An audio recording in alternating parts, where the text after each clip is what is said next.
धवलेश्वर महाप्रभु मंदिर आखपाख परिवेश आज सारा राति उजागर उजागर एपाई कहीं प्रभु धवलेश्वर पाखे मध्यरात्रि टिके विलंब गजभोग प्रसाद लगे ता सहित तरल भोग आपड़ देखुं जो गजभोग आ तरल भोग प्रस्तुत हम ये काठ चुली प्रस्तुत हम एपरी स्वतंत्र विधि रही जो काठ चुली आप देखुं बड़ बड़ हाँडी बर्तमान जो गजभोग रही बर्तमान संपूर्ण रूप सीझा जाऊँगी गजभोग सहित तरल भोग ये तरल भोग महाप्रभु धवलेश्वर पाखे जो प्रसाद लगे ए विषय में आप जाणी रखा दरकार ये तरल भोग कौन ये तरल भोग हूँ चाउल चूना प्रस्तुत एवं ए काजू किशमिश और अन्यान्य बहु जिनस पड़ी था महाप्रभु धवलेश्वर पाखे जो भोग गजभोग और तरल भोग ये वर्ष तमाम कौटी खोजिले पाइबे ये केवल वर्ष को थरे पंचुक समय जो त्रयोदशी हुए से त्रयोदशी बेले विलंबित राति आउ टे अधिक समय विलंब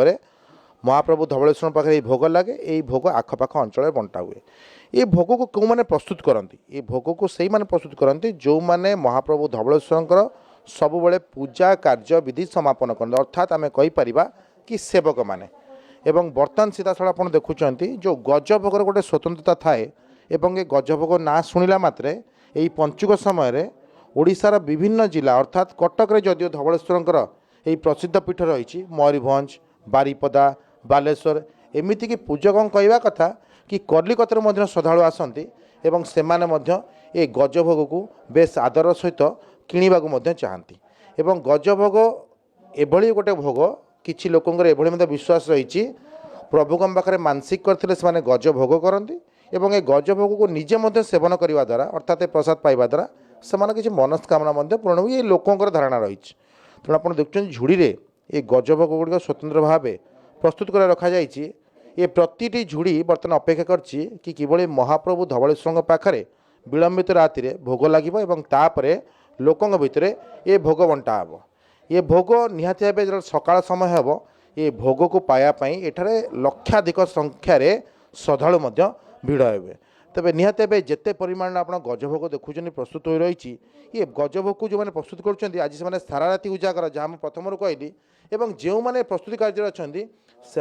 आज निष्ठार अच्छा अर्थात सकाळ उपवास एवं जी उपवास रही ना से संपूर्ण रूपे साधा अन्न भोजन करी भोग बर्तन प्रस्तुत करुच्ची श्रद्धा एवं भक्तिर गोटे सम्मिश्रण बोली कहीपर तेणु पूजक आम सहित अच्छा आम सहित आलोचना करवा ये गजभोग केमती प्रस्तुत हुए जो मैंने प्रस्तुत करती से मैंने किभली नीतिनिष्ठार रहती ये सबकि आम सहित आलोचना करवा जो मैंने प्रस्तुत करुँच पूजकों जाना चाहिए जो मैंने प्रस्तुत निश्चिंत ये जो गजभोग प्रस्तुति रे जो घर मानकरे भौणी माँ मैंने अच्छा से निष्ठा पर प्रस्तुत कहीं यही भोगटी तैयारी कले बाबा पाखे भोग लगी कराए तेणु बाबा होती अकर्म कर्मदायक महादेव शिवशंकर से होती कोपेवर तपेवर तेणु यही शिव ठाकुर को जो भोग लगी करा निष्ठा पर न कले कहीं किसी जो त्रुटि रही जाए ताल किसी असुविधा हे तेणु ये निष्ठा सहित तार उपवास रही फलाहार करी जो परिवार लोक अच्छा प्रस्तुत कर प्रस्तुत हो सारापर थे जो गजमंडा तार भीतर सदृश होची मुग नड़िया गुड़र पुर उपर होता जो चाउल प्रस्तुत से होची गजमंडा तापर दुईटी चूल लगी था लिंग सदृश ताकू कहती गजमंडा तेणु ये जो गजमंडा बाबांकर सबुठारु प्रिय भोग एवं बड़ भोग तेणु एठारे यही रात्र जे आज हूँ बड़ ओषा पर्व ये बड़ ओषार लक्षाधिक संख्या भक्त आसी निजर नना मान द्वारा मानसिक गज बसाती गज बसा पले आज जेहेतु बाबांकर से गजमंडार पर्व आज रात्र 3 घटिया समय त्रयोदशी जाऊँ चतुर्दशी संधि मुहूर्त हरिहर भेट समय ये गजमंडा बाबा धवलेश्वर पाखे लगी करा जाए जो श्रद्धालु भक्त मान अच्छा वितरण कर भाग्यवान सी तो प्रभु धवलेश्वर पीठ पाखे जी रोचे सी गजभोग पाइब एमती किए भक्त अच्छा बहुत दूर दूरांत स्वतंत्र भाव गजभोग को पायापाई आप अनुरोध रखता निश्चित जो मैंने पीठरे आसी पहुँचती से तो बहुत भाग्यर कथा से पाइबे किंतु यही गजभोग विश्व प्रसिद्ध गजमंडार पर्व एवं तरण भोग पाइबापी ओडिशार एवं ओडिशा बाहर कोण अनुकूल छुट्टी आसती बाबा धवलेश्वर पीठ को गजभोग पाइबा तरल भोग को जावाक चाहिए तरल भोगटी एक्चुअली कौन से विषय आपको मुझे जानवा चाहिए प्रकृति में तरल भोगटी कौन एवं तरल भोगटी क्यों प्रस्तुत कराए आउ कौन कौन मिसे এবং କେତେ ସମୟ ଧରି ପ୍ରସ୍ତୁତ କରିବା ପାଇଁ ସମୟ ଲାଗେ କ'ଣ କ'ଣ ସୁବାଦରେ ମିଶେ এই ଯେଉଁ ତରଣ ଭୋଗଟି ହେଉଛି ଗଜ ସହିତ ତରଣ। এই ତରଣ ଭୋଗ ହେଉଛି ଚାଉଳ ଚୁନା ଏବଂ ଗୁଡ଼, ଗୁଆ ଘିଅ ଏବଂ କାଜୁ କିସମିଶ, ପିସ୍ତା, ଗୁଜୁରାତି ଏବଂ ଡାଲଚିନି ଦ୍ୱାରା ପ୍ରସ୍ତୁତ এই ଭୋଗ ହେଉଛି ତରଣ ଭୋଗ। କାହିଁକି ନା ଗଜ ସହିତ ତରଣ ଭୋଗ ପାଇଲେ କୋଟି ଜନ୍ମର ପୁଣ୍ୟ ଫଳ ପାଇଥାନ୍ତି। এই ଯେଉଁ ତରଣ ଭୋଗ ବିଶ୍ୱ ପ୍ରସିଦ୍ଧ ଗଜମଣ୍ଡା ସହିତ ତାକୁ ବିକ୍ରି କରାଯାଏ ଏବଂ ଭୋଗ ପ୍ରଥମେ ବାବାଙ୍କ ପାଖେ ଲାଗି ହେଇସାରିଲା ପରେ ଶ୍ରଦ୍ଧାଳୁ ଭକ୍ତମାନଙ୍କୁ ତାକୁ ବିକ୍ରି ଏବଂ ବଣ୍ଟନ କରାଯାଇଥାଏ। ଆପଣ ଯେଉଁ କହୁଛନ୍ତି କି ବିଳମ୍ବିତ ରାତି ଅର୍ଥାତ୍ ରାତ୍ରି 3 ଘଟିକା ସମୟରେ ଭୋଗ ଲାଗିବ,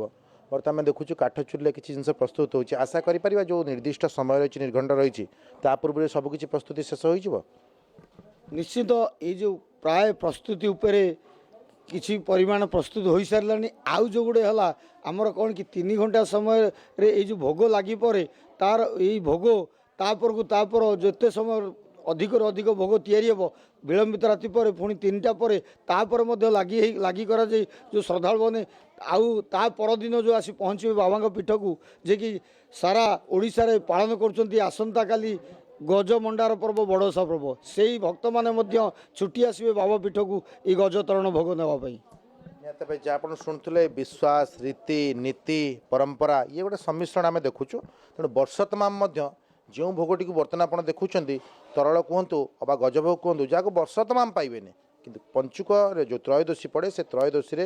ପ୍ରଭୁ ବାବା ଧବଳେଶ୍ୱରଙ୍କ ପାଖରେ ବଡ଼ ଓଷା ଏବଂ ବଡ଼ ଓଷା ସମୟରେ ଏହି ପ୍ରସାଦ ହିଁ ଆପଣ ନିର୍ଦ୍ଦିଷ୍ଟ ଭାବେ ପାଇପାରିବେ ଏବଂ ଯିଏ ଭାଗ୍ୟବାନ ସେ ପ୍ରସାଦ ପାଏ ବୋଲି ଏଭଳି ବିଶ୍ୱାସ ଥାଏ। ହେଲେ ଦୂରଦୂରାନ୍ତରୁ ମଧ୍ୟ ପୂଜକଙ୍କ ପାଖରୁ ଏ ପ୍ରସାଦ ପାଇବା ପାଇଁ ଲୋକଙ୍କର ଅନେକ ଅନୁରୋଧ ଥାଏ। ଆଶା କରିବା ଆସନ୍ତାକାଲି ସକାଳେ ମଧ୍ୟ ଏହିଭଳି ଲୋକାରଣ୍ୟ ପରିବେଶରେ ପ୍ରଭୁଙ୍କର ଏହି ସ୍ୱତନ୍ତ୍ର ଭୋଗ ଭକ୍ତଙ୍କ ମଧ୍ୟରେ ବଣ୍ଟନ ହେବ। କଟକରୁ କ୍ୟାମେରା ପର୍ସନ ରଞ୍ଜନ ମଲ୍ଲିକ ସହ ସୌମ୍ୟ ଚୌଧୁରୀ, କନକ ନ୍ୟୁଜ୍।